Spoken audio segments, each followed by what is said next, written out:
Le 31 mars 1944. L'air au-dessus de la jungle birmane est lourd d'humidité. La brume du matin s'accroche encore aux cimes des arbres en bas. Le bourdonnement constant des moteurs du B-24 Liberator perce la brume alors que le sous-lieutenant Owen John Bagot, un bombardier de 23 ans, fixe l'horizon lointain. L'avion faisait partie de la 10e force aérienne stationnée en Inde, où le paysage impitoyable représentait autant un défi que l'ennemi au-dessus et en dessous d'eux. Ce matin-là, la mission d'Owen et de son équipage consistait en une tâche cruciale, un bombardement visant à détruire le pont ferroviaire de Mandalay, un maillon essentiel dans la chaîne d'approvisionnement japonaise qui alimentait les troupes en Inde. Si le pont était détruit, cela ralentirait l'avancée japonaise et pourrait potentiellement changer le cours de la guerre en Birmanie. Owen n'en était qu'à quelques missions avec l'équipage, mais il avait déjà été témoin de la brutalité du combat. Sa première rencontre avec la guerre aérienne avait eu lieu peu de temps après son engagement dans l'armée de l'air après l'attaque de Pearl Harbor. Owen venait d'une petite ville du Texas, Graham, avec des rêves de devenir pilote de chasse. Mais un léger problème de vision avait mis fin à ses espoirs. Il se retrouva donc derrière les canons d'un bombardier. Il s'était entraîné à la base Ellington, près de Houston, mais maintenant il se trouvait à 15 000 pieds au-dessus des jungles birmanes, prêt pour la mission la plus mortelle de sa vie. Le ventre du B-24 gronda tandis qu'il se dirigeait vers l'objectif. Owen, son esprit concentré sur la tâche, posa ses doigts sur les contrôles familiers de l'avion. Les autres membres de l'équipage autour de lui étaient tout aussi concentrés. Le pilote, le capitaine Henry Tex Matthews, fit un dernier contrôle des systèmes de l'avion, tandis que le mitrailleur arrière, le sergent-chef Harold Thompson, scrutait l'arrière. Quant à Owen, sa tâche était dans le nez de l'avion, à guider les viseurs de bombardement. Malgré la tension palpable dans l'air, il y avait quelque chose d'inhabituellement routinier dans la manière dont ils travaillaient ensemble, comme s'ils avaient fait cela 1000 fois auparavant. Mais cette mission allait se révéler loin d'être ordinaire. Le premier signe de problème arriva juste après qu'ils passèrent la dernière crête, à environ 40 miles de Mandalay. Le ciel était dégagé, mais Owen remarqua quelque chose. Il y avait un changement dans le vrombissement des moteurs. Ce n'était pas le rugissement habituel des moteurs auxquels il s'était habitué. Il tourna son attention vers l'horizon, et c'est alors qu'il les aperçut. 3 formes sombres, menaçantes, fendant l'air. La silhouette inconfondible d'un chasseur japonais Mitsubishi A6M0 apparut à l'autre bout du ciel.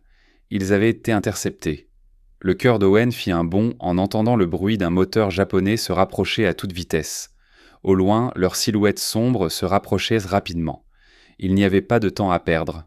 Les briefings, les heures de pratique, tout ce qu'ils avaient préparé avait reconduit à ce moment précis. Les zéros fonçaient droit sur eux. Tout se passait si vite. Le pilote Tex ordonna immédiatement l'évacuation. Sans hésiter, Owen attrapa le levier de déverrouillage de son harnais de parachute, se préparant à sauter. L'avion était un gros oiseau robuste, mais même lui ne pouvait pas supporter un impact direct avec les canons d'un zéro. Owen sentit l'avion trembler sous lui alors que les premières rafales trouaient la peau de l'avion, des éclats d'obus frappant la structure. L'odeur du carburant en feu et de la fumée envahit la cabine. C'était le moment de sauter. Owen hésita un instant, puis se propulsa hors de sa position de mitrailleur de ceinture. L'air froid et rare de l'altitude supérieure le frappa immédiatement. Il n'était qu'à 10 000 pieds, mais la sensation était presque irréelle. Son parachute se déploya dans un bruit sec, le tirant vers le haut avant que le harnais ne se stabilise et qu'il se retrouve suspendu flottant dans le vide. Il leva les yeux et pendant un instant, il aperçut les débris de son Liberator en flammes, ses ailes arrachées, le fuselage se brisant. La fumée s'élevait de la queue, formant une traînée de feu dans le ciel, même visible à travers la poussière qui s'était désormais installée au-dessus de la jungle en contrebas. Il était en chute libre. Il était libre. Mais la menace n'était pas terminée. Alors qu'Owen ajustait sa position dans le harnais du parachute, il ressentit une vive douleur dans sa cuisse gauche. Il avait été touché par des éclats d'obus pendant la descente rapide de l'avion avant qu'il ne saute. Du sang coulait le long de sa jambe, imprégnant son uniforme de vol et le tachetant d'un rouge profond et inconfortable. Son corps se sentait faible, la blessure béante l'épuisait. Mais il n'y avait pas de place pour la douleur. Pas maintenant. Au-dessus de lui, les zéros faisaient leur premier passage. Owen regarda alors que le mitrailleur arrière, Thompson, se balançait dans son parachute à 400 mètres à sa gauche. Le Zéro se rapprocha, s'alignant pour l'attaque, et en quelques secondes, il lâcha une rafale de balles. Owen sentit son estomac se nouer alors qu'il regardait le parachute de Thompson se déchirer sous les tirs entrants. La soie se déchira en quelques secondes, et Thompson commença à chuter vers la jungle en bas. Il était perdu. Mais il n'y avait pas de temps pour pleurer. Les autres Zéros étaient encore en chasse, cherchant à abattre les membres restants de l'équipage. Owen les compta. Il en voyait 2 autres, se préparant pour une nouvelle attaque. Il les éliminerait un par un comme des vautours. Il n'y avait rien qu'Owen puisse faire. Il était seul dans le ciel, à 15 000 pieds au-dessus de la jungle birmane, blessé et sans réel espoir de survie. Mais alors que les avions revenaient pour un autre passage, Owen prit une décision. Il ne se rendrait pas sans lutter. Owen, suspendu dans le vide, les yeux fixés sur les Zéros qui tournoyaient dans le ciel, savait que son temps était compté. La douleur dans sa cuisse s'intensifiait, la chaleur de son sang imprégnant l'uniforme, et son corps se fatiguait rapidement sous l'effet de la perte de sang. Mais il ne pouvait pas se permettre de se laisser aller à la panique. Chaque fibre de son être était concentrée sur l'une seule chose: survivre. Le bruit des moteurs japonais résonnait dans l'air, perçant l'immensité du ciel, tandis que les Zéros manœuvraient à une vitesse vertigineuse. Ces chasseurs étaient l'un des ennemis les plus redoutés de l'aviation alliée. Leur rapidité, leur agilité et leur puissance de feu en faisaient une menace constante. Mais aujourd'hui, Owen ne faisait pas face à une attaque aérienne classique. Il était en train de flotter dans un parachute à 15 000 pieds d'altitude, et la seule arme qu'il avait pour se défendre contre ces chasseurs était son M1911 A1, un pistolet de service. Une arme destinée à la survie au sol pour se défendre contre les animaux sauvages ou pour signaler sa position, mais pas pour abattre un avion. Le premier Zéro revint à l'attaque. Il se dirigea droit vers le parachute d'Owen, sa silhouette noire se découpant contre l'immensité du ciel. Owen, suspendu dans son harnais, n'avait que quelques secondes pour réagir. Il savait qu'il ne pourrait pas viser parfaitement. Il était trop loin et son corps était en mouvement, flottant dans l'air. Mais il n'avait pas le choix. Il devait tenter sa chance. Ses mains tremblaient, sous l'effet de la douleur, mais il saisit son pistolet avec détermination. Il s'assura que le cran de sûreté était enlevé, un mouvement instinctif qu'il avait appris pendant son entraînement. Il prit une profonde inspiration, tentant de calmer la douleur dans sa cuisse et la panique qui montait dans sa poitrine. Son esprit se concentra sur une seule pensée. « Je dois le faire ». Le Zéro se rapprochait à une vitesse impressionnante. Owen, suspendu dans les airs, ne pouvait pas changer sa position. Il était trop vulnérable. À mesure que l'avion se rapprochait, la silhouette du pilote japonais se dessinait plus clairement dans son champ de vision. Owen pouvait presque voir les détails de son casque, ses lunettes de vol et le regard concentré du pilote. Ce dernier, conscient de la vulnérabilité de sa cible, s'apprêtait à ouvrir le feu. Owen tira le premier coup. Le pistolet résonna dans l'air glacial, un son sec qui contrastait avec le bourdonnement des moteurs japonais. La balle traversa la verrière du Zéro, manquant de peu la tête du pilote, mais elle toucha un autre point critique, la structure de la cabine. Le pilote sursauta sous l'impact et la machine se mit à tanguer légèrement. Le Zéro effectua une manœuvre brusque, s'éloignant un instant pris de panique. Le pilote japonais, probablement choqué par la réaction de la cible, décida de revenir pour confirmer son tir, espérant que l'Américain était déjà mort. Mais Owen ne s'arrêta pas là. Son corps, malgré la douleur, se redressa légèrement dans le harnais. Il prit une nouvelle inspiration, un réflexe d'instant, et tira à nouveau. Le second coup percuta le cadre de la verrière et envoya des éclats métalliques s'écraser dans le cockpit. Un cri de douleur s'échappa du pilote japonais, mais il ne pouvait plus réagir avec la même efficacité. Owen n'avait plus de temps à perdre. Il se concentra sur le tir suivant. La troisième balle de son M1911 A1 se faufilait dans l'air. Ce n'était pas un tir parfait, mais il avait pris son temps pour viser, malgré les secousses du vent et la vitesse de son propre mouvement dans le ciel. Il sentit la détente sous ses doigts. La balle atteignit la cible, perçant la tête du pilote juste derrière son oreille droite. Le Zéro, désormais sans pilote, amorça une plongée incontrôlée. L'avion perdit de l'altitude à une vitesse vertigineuse, plongeant en spirale vers la jungle en dessous. Owen observa, les yeux écarquillés, à la fois stupéfait et horrifié. Il venait de réussir l'impossible.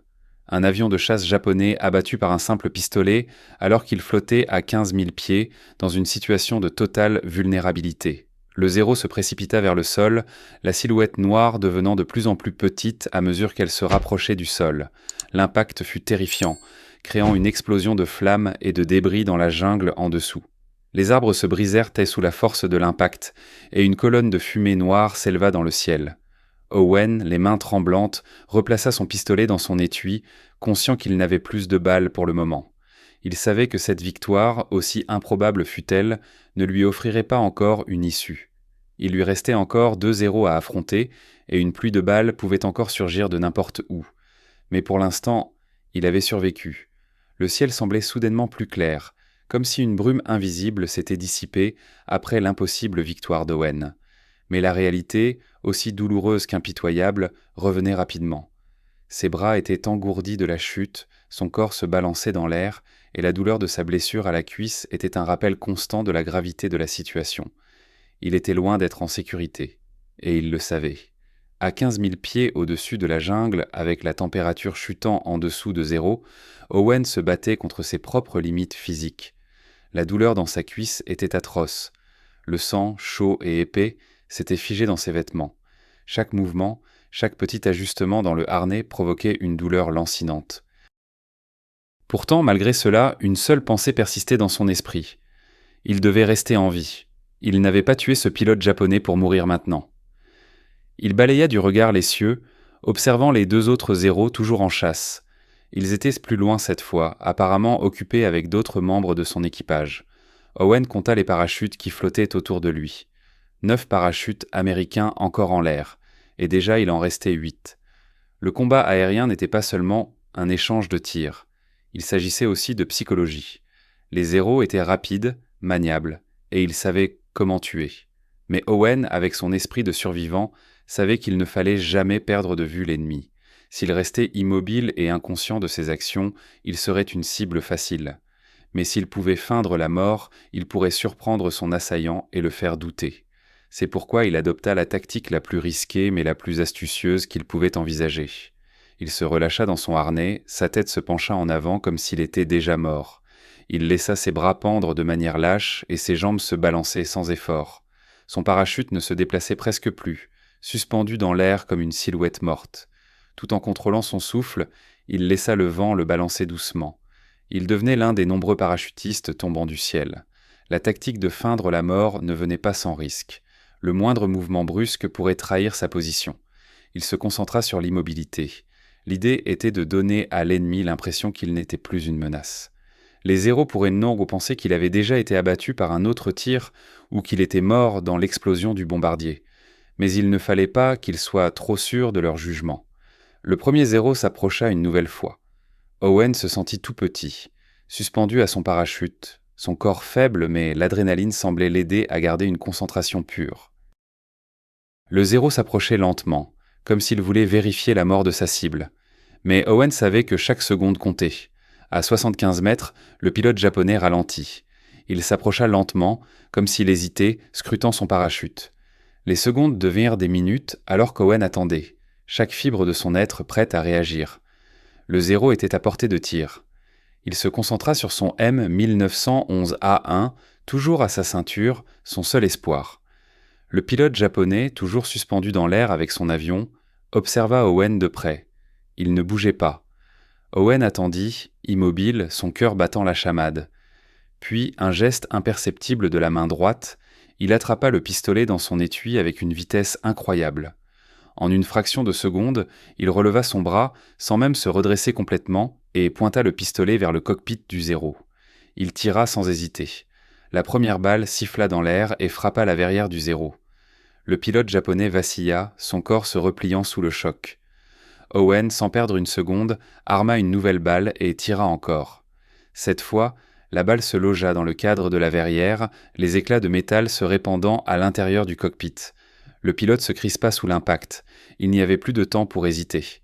Owen ajusta encore son tir, respirant profondément malgré la douleur et l'épuisement. Il tira une troisième balle. La balle pénétra la verrière du zéro et toucha le pilote juste derrière son oreille droite. La silhouette du pilote s'effondra, son corps roulant sur le siège du cockpit. Le zéro, désormais hors de contrôle, amorça une plongée incontrôlée. Owen suivit la chute de l'avion des yeux, le regard fixé sur la spirale du zéro qui plongeait dans la jungle en dessous.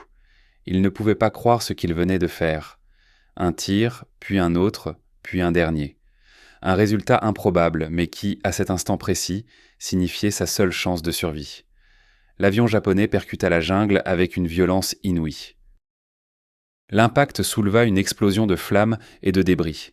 La jungle se fendit comme si elle avait été frappée par la foudre, tandis qu'un épais nuage de fumée noire montait vers le ciel. La chaleur intense de l'explosion se fit sentir même à la distance d'Owen, suspendu dans son harnais. Le pilote japonais était mort.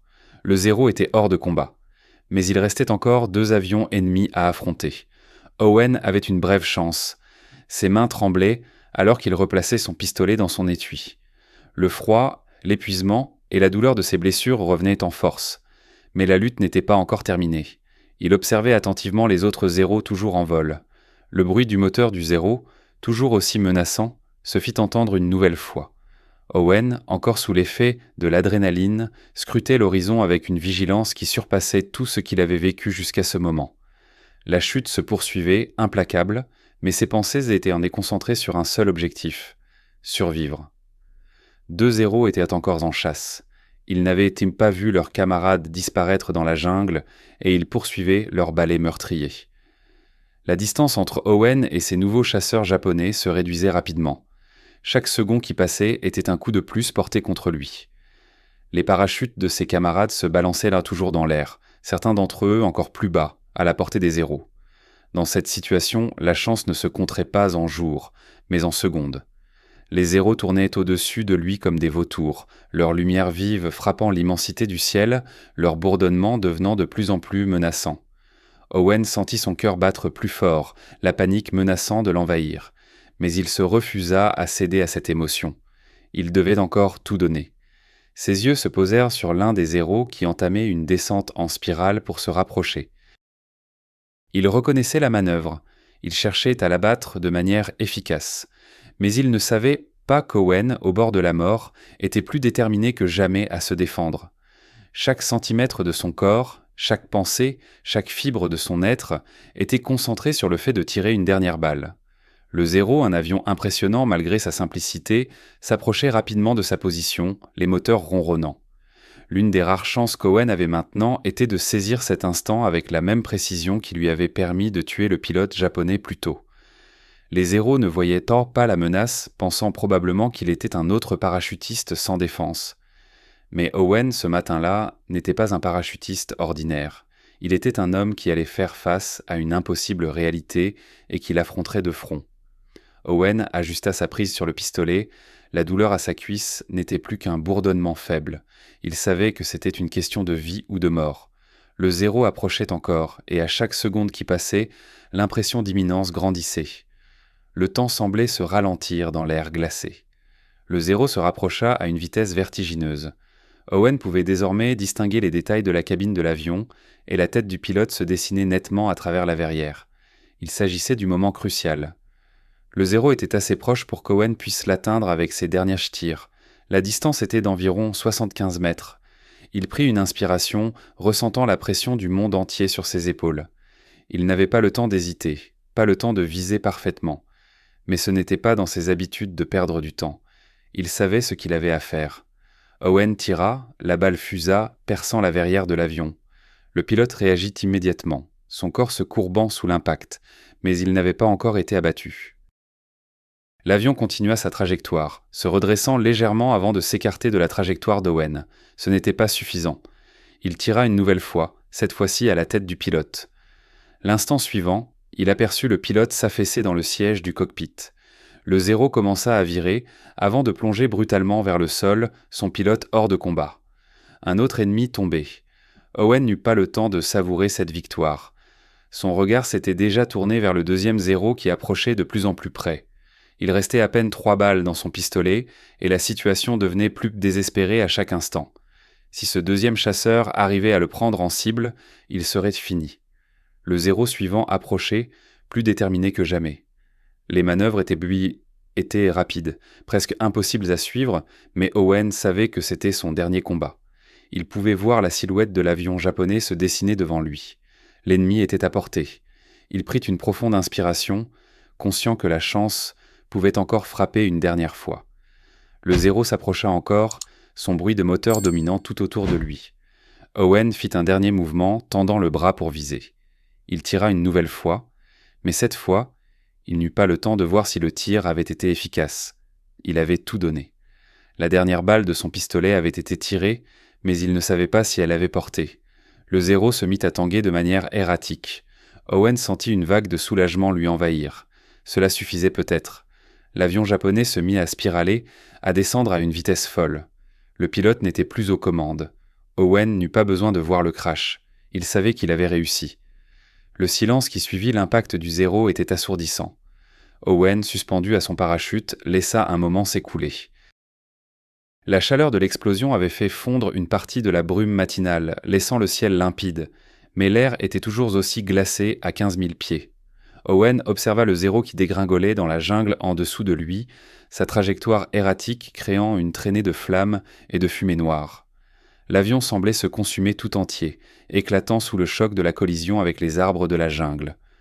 Une boule de feu immense monta dans le ciel, et Owen, bien qu'épuisé et blessé, ne put s'empêcher de regarder. Mais il n'avait pas le temps de se perdre dans la scène. Le reste de l'équipage était toujours en chute libre. Certaines parachutes s'étaient déjà écrasées dans la jungle en bas. D'autres, comme ceux de ses camarades, flottaient toujours dans les airs.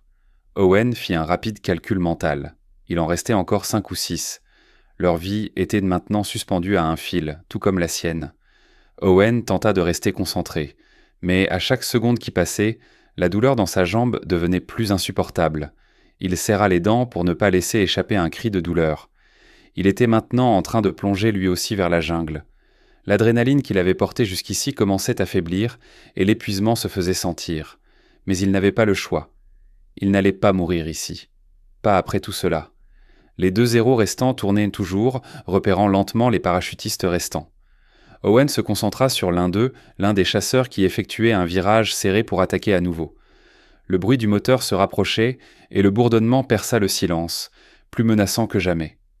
Owen sentit ses mains se crisper autour des cordes de son parachute, mais il savait qu'il ne pouvait pas simplement attendre de se faire abattre. Il devait bouger. Ses yeux s'écarquillèrent, alors qu'il apercevait la silhouette du 2e zéro qui descendait plus bas, près du parachute d'un autre membre de l'équipage. Ce parachutiste n'était plus qu'à quelques secondes de devenir une cible. Owen se sentit déchiré. Il voulait l'aider, mais comment ? Il n'avait qu'un seul moyen de défense, son Colt M 1911. Il tourna son regard vers le pistolet, presque inutile dans cette situation. Il n'avait plus de balles. Son pistolet, à présent vidé, pendait à son côté, inutile. Son esprit se précipita. Il se raccrocha à un dernier espoir, une pensée fugace qui surgit dans son esprit. Si je survis à cela, je survivrai à tout. Le 2e zéro poursuivait sa descente. Owen, instinctivement, chercha à ajuster sa position dans le harnais, mais la douleur dans sa cuisse s'intensifia. Il ferma les yeux un instant, cherchant à repousser l'agonie. Il pouvait voir les parachutistes qui tombaient encore, un spectacle macabre de corps en chute libre, flottant dans l'immensité du ciel. Tout à coup, il ressentit une secousse violente. Il roula sur le côté, sentant son harnais se déformer alors qu'un nouveau souffle de vent modifia sa trajectoire. Il ouvrit les yeux juste à temps pour voir un autre parachute descendre à une vitesse folle, son occupant ayant été atteint par des tirs. Le parachute de son ami se fendit sous les balles. Le corps de l'homme fut projeté brutalement vers le bas, comme un objet sans vie.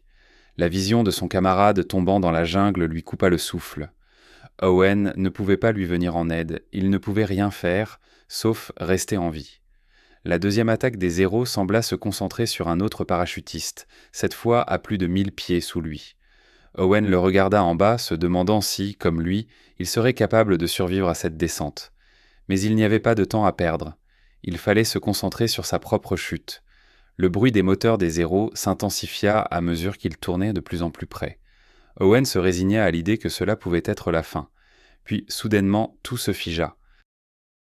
Le moteur d'un zéro se coucha dans l'air, la profondeur de son vol déstabilisée par un mouvement rapide et brutal. La machine tourna sur elle-même, pris dans une spirale incontrôlable. Le pilote avait fait une erreur.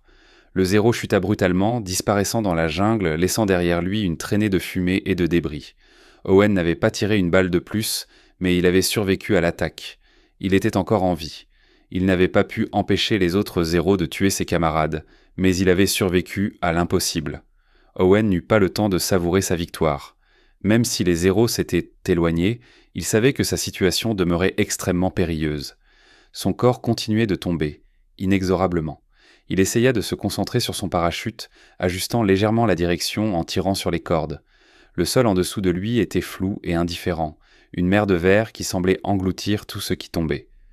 Loin de son champ de vision, il pouvait entendre les sons du combat se dissiper dans l'immensité de la jungle. Mais il savait que tout cela n'était qu'une illusion temporaire. Une fois qu'il toucherait le sol, l'enfer commencerait à nouveau.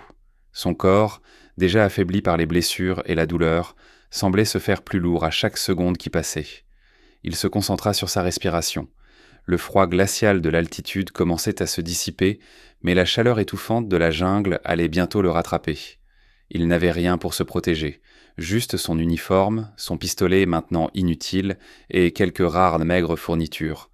La réalité de sa situation s'imposait à lui avec une brutalité implacable. Soudain, un choc. Le sol venait de se rapprocher plus vite qu'il ne l'aurait cru. Le parachute se gonfla légèrement, freinant sa descente dans les derniers instants, mais l'impact fut tout de même violent. Owen tomba lourdement sur le sol de la jungle, ses jambes fléchissant sous le poids de sa chute. Il roula sur le sol, se réceptionnant du mieux qu'il pouvait, mais la douleur de sa cuisse blessée lui coupa le souffle. Il se redressa péniblement, les bruits des moteurs des zéros résonnant encore dans sa tête. La jungle l'entourait, dense et sauvage, mais silencieuse, comme si elle attendait quelque chose. Il sentit le sol humide sous ses mains, les racines des arbres profondément ancrées dans la terre. Une douleur aiguë traversa sa jambe gauche alors qu'il tentait de se lever, mais il serra les dents et se força à avancer. Owen s'effondra contre un arbre, tentant de reprendre son souffle. Son pistolet était toujours à sa ceinture, mais il savait qu'il ne pourrait plus en faire usage. L'adrénaline qu'il avait portée jusque-là commençait à se dissiper, laissant place à une fatigue accablante. Il n'avait pas de carte, pas de boussole, pas de radio. Il n'avait que ses instincts et ses souvenirs des quelques leçons de survie apprises avant son déploiement en Birmanie. Le bruit des moteurs japonais, maintenant lointains, n'était plus qu'un écho dans son esprit. Owen était seul. La jungle était une toile d'ombre et de lumière, des formes indistinctes qui bougeaient au gré du vent. Il se sentit petit, vulnérable, presque insignifiant dans cet environnement hostile, mais il se redressa malgré tout, déterminé à ne pas laisser cette terre le dévorer. Il se mit à marcher, d'abord lentement, puis de plus en plus vite. Chaque pas était un défi. Il savait que les patrouilles japonaises sillonnaient en la jungle, à la recherche de soldats ennemis à capturer ou à tuer. Mais il ne pouvait pas se permettre de rester immobile. Il devait avancer. Après quelques heures de marche, la fatigue l'envahit. Ses blessures s'étaient aggravées. La fièvre commença à s'installer, probablement à cause de l'infection de sa blessure par éclat d'obus. Owen s'effondra près d'un ruisseau, utilisant l'eau fraîche pour apaiser sa gorge sèche. Il savait que son corps était en train de lui dire de s'arrêter, mais il n'en avait pas la possibilité. Il ne pouvait pas s'arrêter, pas maintenant. Pas avant d'être hors de portée des patrouilles japonaises. Les bruits de la jungle devinrent plus pressants autour de lui, mais il continua à marcher, boitant de douleur, avec la fièvre qui montait. La jungle semblait se refermer sur lui, ses pieds meurtris fouillant un terrain de plus en plus impraticable. Les heures s'étiraient, et la lumière du jour commença à se faner. Il n'avait pas mangé depuis le matin du bombardement, et son estomac criait famine. Mais il n'avait que l'eau pour le sustenter. Cela ne durerait pas longtemps. La nuit tomba rapidement, et avec elle, la peur d'être découvert. Le bruit des insectes, des oiseaux et des animaux sauvages, habituels à cette heure-là, l'entourait, mais Owen se sentait de plus en plus paranoïaque. Chaque bruit était un signe de danger. Il s'était caché sous un buisson, écoutant attentivement, essayant de ne faire aucun bruit. Sa tête était lourde, ses yeux brillaient d'épuisement, et sa peau était couverte de sueur froide. Mais il se força à rester immobile. La moindre erreur pourrait être fatale. Il savait que sa survie dépendait de sa discrétion. Les heures passèrent, et il dormit à peine. Chaque mouvement dans la jungle le faisait sursauter. Mais le sommeil vint finalement. La douleur et la fièvre l'emportèrent dans un état de demi-conscience. Des visions floues traversèrent ses pensées. Le bombardier, la chute, les zéros, et puis l'appel de la mort. Il lutta pour rester éveillé. Il avait survécu jusque-là, et il ne laisserait pas cette nuit être la dernière. Owen se réveilla en sursaut, le souffle court, la vision trouble. La jungle autour de lui était dense et sombre. Les arbres semblaient se refermer sur lui comme une toile d'araignée impitoyable. Le ciel étoilé était à peine visible à travers le couvert épais de la végétation. Son corps était endolori, sa cuisse le faisait souffrir à chaque mouvement et la fièvre le rendait à moitié délirant. Il avait passé la nuit à peine endormi, sursauté à chaque bruit, et maintenant il se sentait plus vulnérable que jamais. Il se redressa lentement, les vertiges menaçant de le faire tomber. Ses yeux scrutèrent la jungle autour de lui. Il n'y avait pas de bruit. Trop de silence. Puis il entendit des pas lourds dans la boue. Il tendit l'oreille, son cœur battant dans sa poitrine, la peur montant en lui comme une vague dévorante. Il n'était pas seul. Un frisson glacé lui parcourut l'échine. Il avait appris à reconnaître le bruit des patrouilles japonaises, mais il n'avait pas la force de courir. Il n'avait pas le temps de réfléchir. Sans un bruit, il se coucha, se repliant sous un buisson épais, espérant que la végétation dense le cacherait. Il se força à respirer lentement, à retenir sa respiration, espérant que le bruit des pas ne s'arrêterait pas trop près de sa position. Son esprit s'évadait, cherchant un échappatoire qui n'existait pas. Les pas approchèrent lentement. Owen retint son souffle, son cœur battant furieusement dans sa poitrine. Il pouvait entendre les voix japonaises, basses et méfiantes, murmurant entre elles dans une langue qu'il ne comprenait pas. Ils étaient là, tout près. Il pouvait presque les toucher. L'un des soldats japonais s'arrêta, puis un autre fit quelques pas supplémentaires. Owen ferma les yeux, priant pour que sa position reste indétectable. Mais la chance ne joua pas en sa faveur. Soudain, un petit craquement de branches sous le pied d'un soldat fit écho dans la jungle. Il ne pouvait pas retenir sa réaction. Il se redressa instinctivement, et avant même qu'il ait pu réfléchir, un soldat japonais tourna les yeux vers lui. « Américain !» hurla-t-il dans un cri bref et perçant, pointant son fusil vers Owen. Owen tenta de se relever, mais ses jambes, faibles et tremblantes sous lui, le trahirent. Il tomba lourdement dans la boue. Ses yeux se fermèrent, l'espoir s'éteignant dans un dernier souffle de désespoir. La fièvre, la douleur, la peur, tout cela se mêlait en un tourbillon qui l'envahissait. Il n'était plus qu'un animal traqué, seul dans cette jungle hostile. Les Japonais s'approchèrent rapidement, leurs armes prêtes. Owen, étendu sur le sol, essaya de se relever, mais son corps refusait d'obéir. Ses bras étaient trop fatigués et son esprit trop brisé. Il entendit des voix autour de lui, des mots qu'il ne comprenait pas, puis des mains qui le saisirent, le soulevèrent brutalement. Il se laissa faire, ses yeux vides de toute résistance. Il n'était plus qu'un prisonnier. Les Japonais le traînèrent à travers la jungle, l'arrachant à la terre qu'il avait cachée pendant quelques heures, à peine. Il n'eut même pas la force de se débattre. Il avait survécu au zéro, aux blessures, mais à ce moment précis, la survie semblait hors de portée. Il était maintenant entre les mains de l'ennemi, un prisonnier de guerre. Le transport fut brutal. Ils le forcèrent à marcher, malgré la douleur qui déchirait ses muscles et la chaleur suffocante qui s'emparait de son corps. Owen sentit la fièvre monter à un point insupportable. Ses jambes le trahissaient à chaque pas, mais il n'eut d'autre choix que de suivre les soldats. Les patrouilles japonaises étaient partout, et il savait qu'une tentative d'évasion, même la plus infime, serait une condamnation à mort. Tout ce qu'il pouvait faire, c'était marcher, sauter les racines et les obstacles, tout en sachant que chaque pas le rapprochait de sa captivité. Ils marchèrent pendant des heures, à travers des sentiers boueux, traversant des ruisseaux, où Owen faillit se laisser emporter par le courant. Il ne pouvait pas s'empêcher de se sentir de plus en plus épuisé. À chaque mouvement, à chaque respiration, la douleur dans sa cuisse devenait plus vive, et son esprit s'obscurcissait sous l'effet de la fièvre et de la déshydratation. Il avait soif, mais il n'osait pas demander d'eau. Enfin, après ce qui lui sembla une éternité, ils arrivèrent dans un camp. Ce n'était pas un camp de fortune. Non, ce camp était bien plus organisé, bien plus structuré. Une prison de guerre, une sorte de sinistre hôtel pour les malheureux qui s'étaient fait capturer. Owen savait qu'il n'avait aucune chance de s'échapper. Ce n'était plus qu'une question de survie, de résistance mentale. Il fut jeté dans une cellule minuscule avec d'autres prisonniers. Il n'avait aucune idée de combien de temps il resterait là, ni de ce qui allait se passer ensuite. Ses compagnons de captivité, des hommes de toute nationalité, le regardaient avec des yeux vides. Ils étaient tous aussi brisés que lui. Certains avaient l'air épuisés, d'autres étaient au bord de la folie. mais aucun d'eux ne pouvait échapper à leur sort. Owen s'assit contre le mur froid de la cellule, luttant contre la fièvre qui s'aggravait. La guerre n'était plus un concept abstrait, un conflit lointain qu'il avait connu à travers les journaux et les images d'actualité. C'était une souffrance, une lutte pour la survie contre une machine implacable.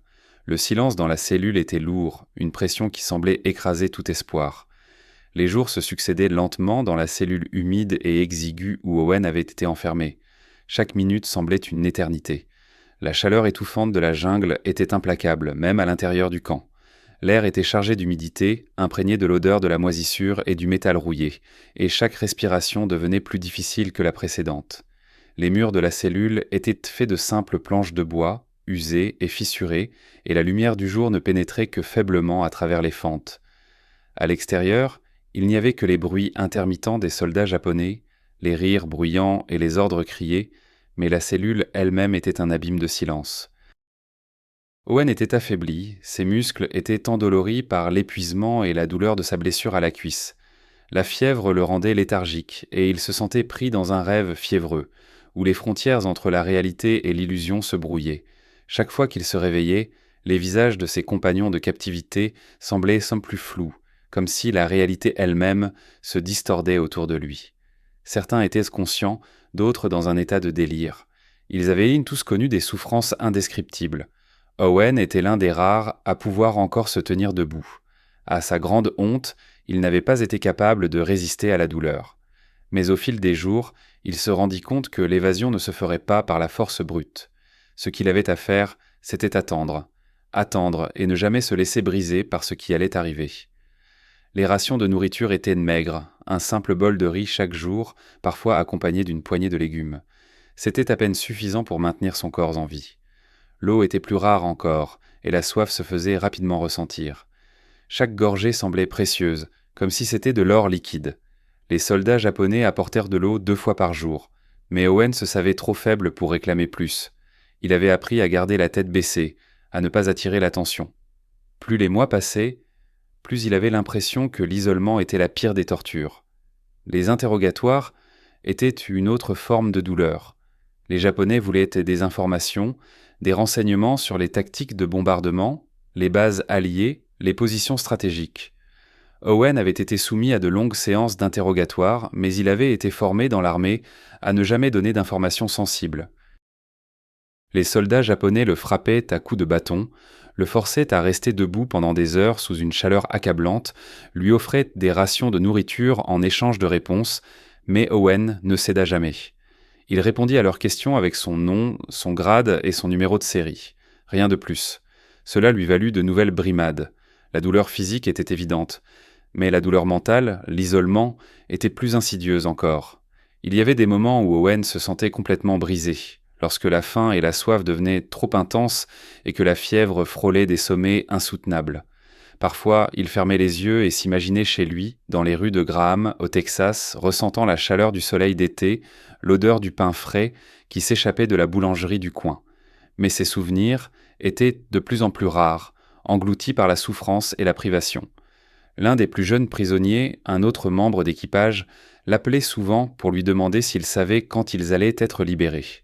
Owen ne savait pas quoi répondre. Les soldats japonais étaient sans pitié. Mais il ne pouvait pas abandonner. Il devait garder espoir, même s'il était de plus en plus difficile de le faire. C'était une guerre, après tout, et il avait encore une chance de survie, une chance de s'échapper.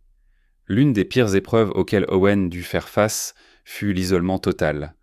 Les Japonais plaçaient tard les prisonniers dans des cages étroites en métal lorsqu'ils étaient jugés trop récalcitrants ou trop faibles.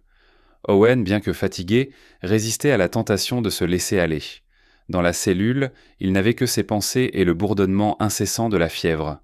Parfois, il se remémorait la chute de son avion, l'explosion de son Liberator, la course folle à travers le ciel et la bataille avec les héros.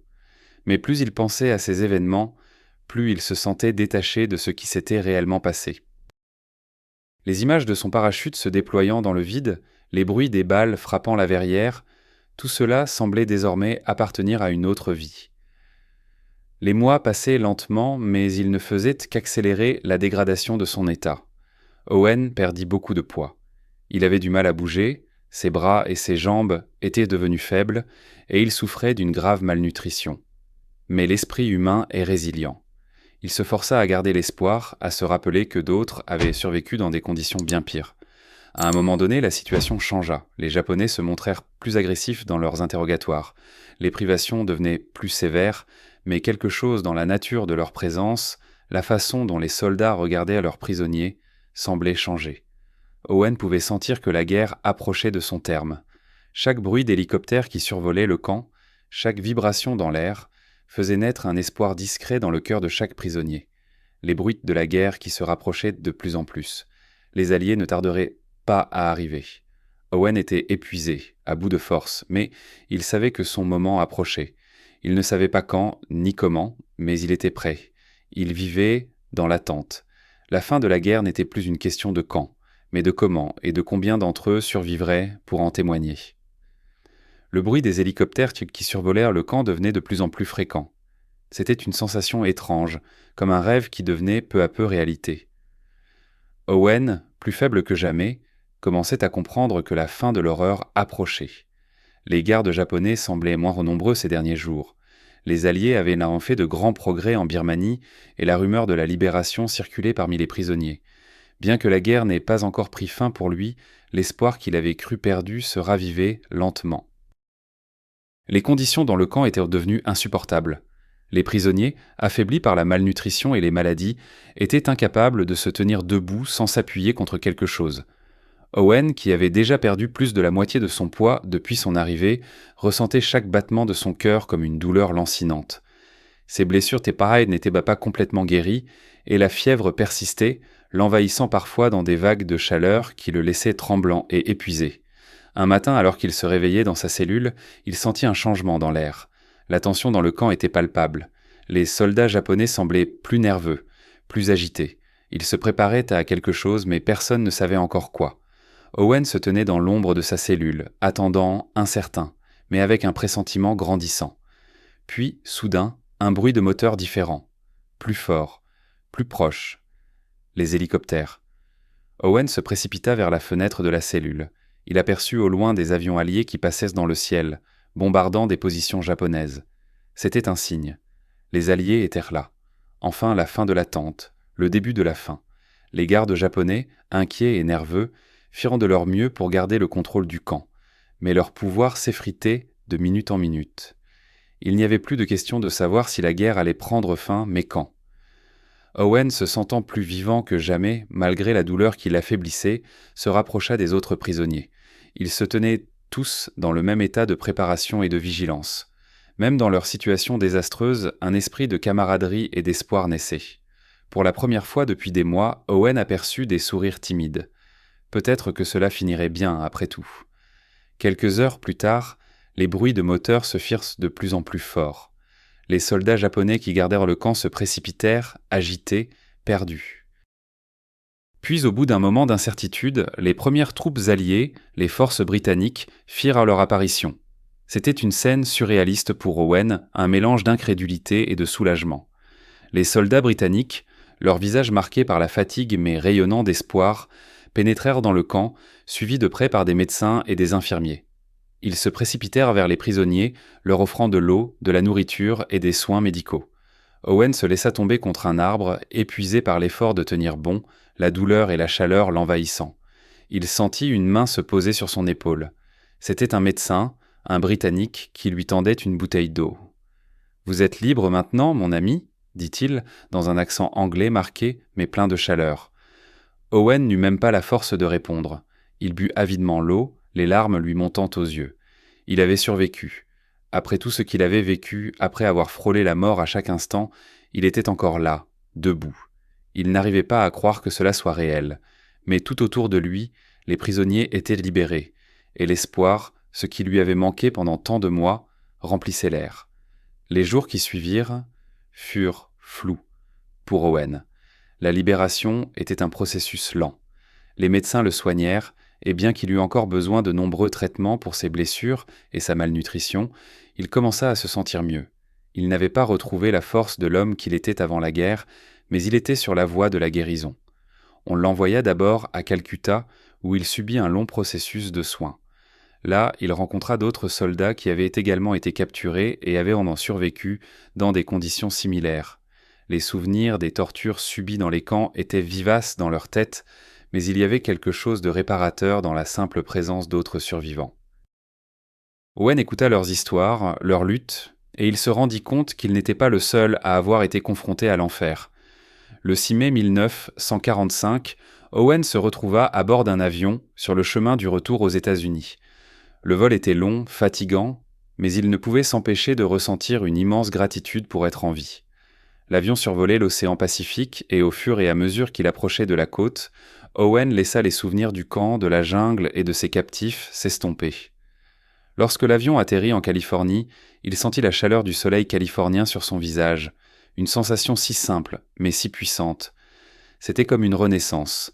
À son arrivée, il fut conduit à un hôpital militaire où il reçut des soins médicaux intensifs. Il avait perdu 40 kg et ne pesait plus que 93 kg. Il avait besoin de traitements pour des maladies tropicales, mais il était sur la voie de la guérison. Les mois suivants furent difficiles. Owen dut s'adapter à sa nouvelle vie loin de la guerre et de la douleur. Les médecins effectuèrent des évaluations psychologiques et physiques. Mais l'esprit d'Owen restait fort, et il savait que la guerre, bien qu'elle fût terminée pour lui, laissait des cicatrices invisibles. Il revint dans sa ville natale de Graham, au Texas, où la communauté l'accueillit avec des honneurs.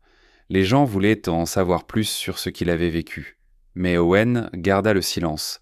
Ce qu'il avait vécu en Birmanie, dans la jungle, dans les prisons japonaises, n'avait pas besoin d'être raconté. Les années passèrent, et Owen Bagot s'installa dans sa nouvelle vie, loin des horreurs qu'il avait traversées. Graham, sa petite ville texane, l'accueillit comme un héros. Mais pour Owen, le retour à la vie civile n'était pas aussi simple qu'un retour à la normalité. La guerre, la captivité et l'horreur des jours passés dans la jungle birmane étaient inscrites profondément en lui, gravées dans son âme. Il avait survécu, mais la guerre l'avait changé à jamais. Il ne parlait jamais de ce qu'il avait vécu, même lorsqu'on lui posait des questions. Les premiers mois furent difficiles. Owen se retrouva souvent seul avec ses pensées. Les souvenirs des jours sombres dans les camps japonais, de la souffrance et de la solitude revenaient à le hanter lors des nuits sans fin. Mais il essaya de reconstruire sa vie. Il retourna au magasin de son père, où il commença à travailler à nouveau, faisant des étagères, gérant les stocks, un travail qui lui permettait de rester occupé sans trop réfléchir. Il se maria en 1947 avec une jeune femme de la ville, et ensemble, ils eurent 3 enfants.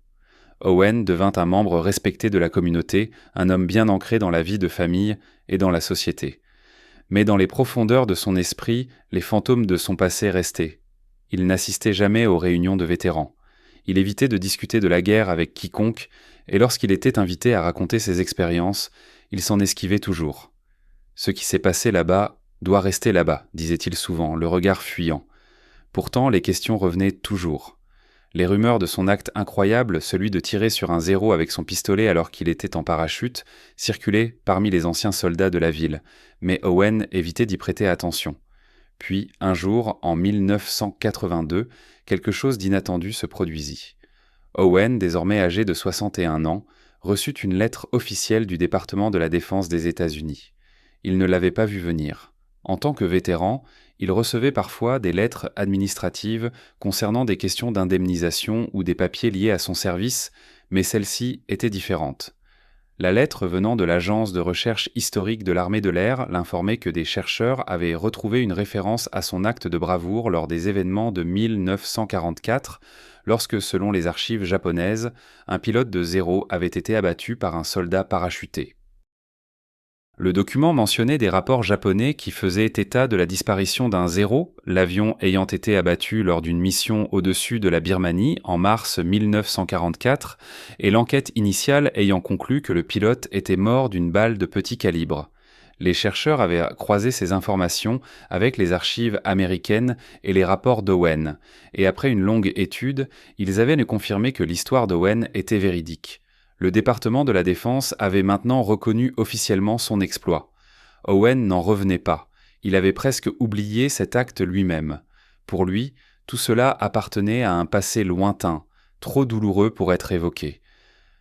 Pourtant, il ne pouvait ignorer que son nom, son exploit, avait été inscrit dans l'histoire militaire. Il avait abattu un 0 avec un pistolet suspendu dans les airs alors qu'il était à la merci des avions ennemis. Quelques mois plus tard, un journaliste local de Graham Leader vint à lui pour obtenir un entretien. Owen, après de nombreuses hésitations, accepta de répondre à ses questions, mais il le fit d'une manière factuelle, sans émotion. Il expliqua comment il avait survécu aux attaques des Zéros, comment il avait fait face à l'impossible et comment il avait utilisé son pistolet comme dernier recours. C'était un coup de chance, déclara-t-il calmement, comme s'il ne s'agissait que d'un simple incident. Le journaliste, cependant, perça la façade. Il posa des questions sur ses émotions, sur la manière dont il se sentait après avoir survécu à cette épreuve. Owen, pour la première fois, sembla légèrement ému. « Je suis fier d'avoir survécu, répondit-il, mais je ne me suis jamais senti fier de ce que j'ai fait. J'ai tué un homme. Je n'ai pas pu l'éviter. Et ça reste avec moi. » Owen ne chercha jamais la gloire. Il ne chercha pas à devenir un héros.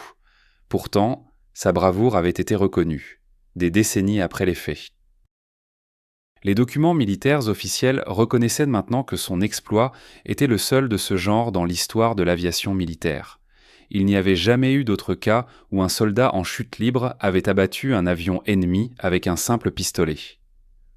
Le M1911A1 qu'il avait utilisé, un simple pistolet de service, était devenu un symbole de survie extrême, d'un acte de courage né d'une situation désespérée. Mais même après cette reconnaissance, Owen continua de vivre une vie discrète, loin des projecteurs. Il alla à une réunion de vétérans en 1985, une fois où il parla brièvement avec quelques anciens combattants. Il répondit à leurs questions, mais il ne chercha jamais à approfondir la discussion. Il laissa la guerre dans le passé et se concentra sur sa famille et ses enfants. Les années passèrent, et Owen se vida lentement de la douleur qu'il avait portée pendant toute sa vie. Il vivait tranquillement à Graham, ne recherchant jamais l'attention, mais honorant les valeurs de famille et de communauté. En 2006, à l'âge de 85 ans, Owen Bagot mourut paisiblement, entouré de sa famille. L'obituary qui parut dans le Graham Leader mentionnait brièvement son service militaire et son retour à la vie civile. Il n'y avait qu'une seule ligne concernant son exploit en Birmanie. Owen Bagot, ancien pilote bombardier de l'armée de l'air, est reconnu pour avoir abattu un chasseur japonais Mitsubishi A6M0 avec un pistolet M1911A1 alors qu'il était en parachute au-dessus de la Birmanie en mars 1944. La plupart des habitants de Graham considérant cette ligne comme une erreur, un ajout dramatique, une légende fabriquée. Mais cette histoire, cette improbable victoire dans le ciel au-dessus de la jungle birmane était vraie. Les archives japonaises le confirment. Les rapports américains le confirment. Et les historiens militaires, après avoir analysé les documents, ont reconnu cet exploit comme un fait historique. Owen Bagot, un homme simple, restait l'un des plus grands héros de la Seconde Guerre mondiale, même s'il n'a jamais cherché à être reconnu comme tel. Le seul témoignage qu'il laissa derrière lui fut un acte de courage qui, à son époque, avait été à peine enregistré mais qui, avec le temps, deviendrait un symbole de résilience humaine face à l'impossible. La guerre, avec ses horreurs et ses sacrifices, pouvait bien être terminée pour Owen Bagot, mais son histoire, elle, continuerait à inspirer. Le temps passa, mais la mémoire d'Owen Bagot persista, non seulement dans les archives militaires, mais aussi dans les cœurs des gens qui l'avaient connus, et dans ceux qui, des années plus tard, découvrirent son histoire incroyable. Lors de la cérémonie commémorative qui eut lieu après sa mort, la ville de Graham se réunit pour honorer sa mémoire, mais aussi celle de tous les hommes et femmes qui avaient servi pendant la Seconde Guerre mondiale. Owen, un homme simple, sans prétention, n'avait jamais cherché à se faire un nom. Mais après sa disparition, son nom allait rester gravé dans les annales de l'histoire militaire. Les autorités militaires, après des décennies de silence, avaient reconnu son exploit en 1982. Le M1911A1, l'arme qui avait changé la donne dans le ciel au-dessus de la Birmanie, avait été le témoin d'un acte dont les lois de la physique semblaient se jouer. Owen Bagot, suspendu à un parachute, avait abattu un 0 avec un pistolet. L'unique cas connu dans l'histoire militaire de la Seconde Guerre mondiale. Pourtant, Owen n'avait jamais cherché cette gloire.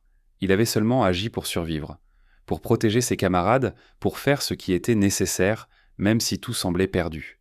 Après son décès en 2006, un petit mémorial fut érigé à Graham, un endroit modeste pour rendre hommage à ce héros silencieux. L'inscription, simple mais directe, disait « Owen John Bagot, pilote bombardier, héros de la Seconde Guerre mondiale et sauveur d'une vie. » Son courage et son acte de bravoure ne seront jamais oubliés. Le mémorial ne racontait pas l'histoire de l'impossible tir, du zéro abattu dans le ciel. Il ne racontait que l'homme, un homme qui avait traversé l'enfer et qui était revenu avec l'âme marquée, mais invaincu. Le fils d'Owen, James Bagot, fut celui qui prit la parole lors de la cérémonie. Son père, disait-il, lui avait rarement parlé de la guerre. Quand il en parlait, c'était toujours avec une grande modestie, presque comme si ça n'avait pas été un grand événement. Il disait souvent que les vrais héros étaient ceux qui ne revenaient pas. Mais pour moi, il était un héros. Un héros qui a survécu à ce que la plupart d'entre nous ne pourraient même pas imaginer. Les anciens combattants présents à la cérémonie se souvenaient d'Owen non seulement pour son exploit spectaculaire, mais aussi pour sa façon d'être après la guerre. C'était un homme humble, qui avait survécu à l'enfer et qui avait voulu vivre une vie paisible, loin des honneurs et des gloires. Mais son héritage, celui d'un homme qui avait survécu à l'impossible, vivait dans les histoires racontées par ses camarades et dans la mémoire collective. L'armée de l'air des États-Unis, après avoir pris connaissance de son acte de bravoure, utilisa son histoire comme exemple dans ses formations. Survivre aux pires conditions et triompher contre toute attente, tel était le message que les instructeurs cherchaient à transmettre à la nouvelle génération de recrues. Owen Bagot, sans le savoir, était devenu un symbole de courage, de résilience et de la capacité de l'humain à défier les probabilités. Au fil des années, les archives militaires répertorièrent son acte de bravoure dans des documents et des livres d'histoire. Sa situation, ce combat solitaire dans les cieux, fut inscrite parmi les faits d'armes les plus invraisemblables, mais vérifiés de la guerre.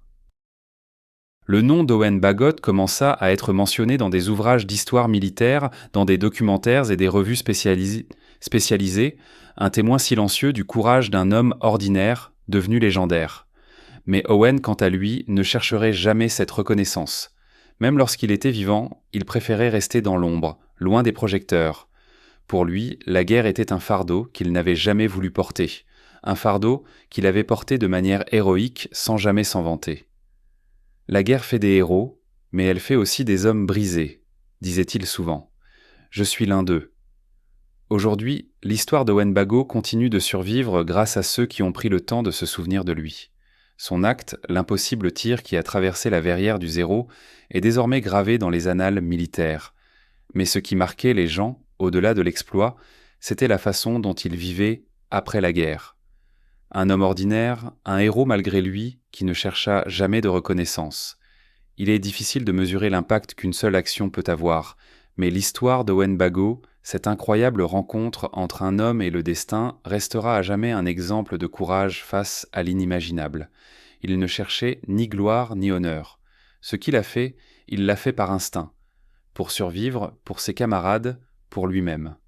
Owen Bagot, le pilote qui abattit un zéro à 15 000 pieds avec un simple pistolet, nous rappelle que parfois, dans les moments les plus sombres de l'humanité, l'incroyable devient possible. Dans la ville de Graham, Texas, où Owen vivait, une plaque commémorative fut placée en son honneur. Mais la véritable reconnaissance ne venait pas de la plaque ou de la cérémonie. Elle venait de la manière dont il vivait sa vie après la guerre, de la manière dont il resta modeste et silencieux. Un héritage d'humilité, de courage et de survie. Les générations futures se souviendront d'Owen Bagot, non pas comme un simple soldat, mais comme un homme qui défia les lois de la guerre et de la survie, et qui, dans les pires moments de sa vie, choisit de se battre pour rester en vie.